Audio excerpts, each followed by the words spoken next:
ვგრძნობთ დაღლილობას ან დაძაბულობას. ერთ-ერთი ამის მიზეზი შეიძლება იყოს არასწორი სუნთქვა.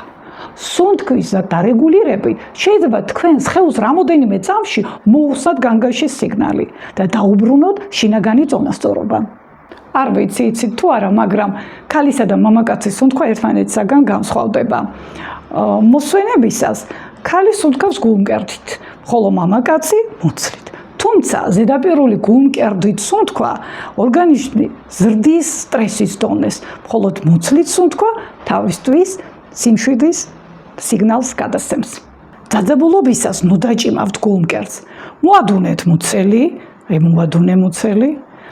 შვიდად ჩაისუნთქეთ ისე, რომ ბუნებრივად წამოიწიოს წინ მუცელი. წამოიწია წინ მუცელი და ნელა ამოისუნთქეთ. ამოვისუნთქეთ ნელა. ეს პროცესი ამცირებს გულისცემას და სწრაფად ამშვიდებს სხეულს. მოგეხსნათ დაძაბულობა? გამოიყენეთ ეს მეთოდი სტრესის დროს. ისწავლეთ ემოციების მართვა სუნთქვის მეშვეობით და კომენტარებში დამიწერეთ. იგრძენით ცვლილება?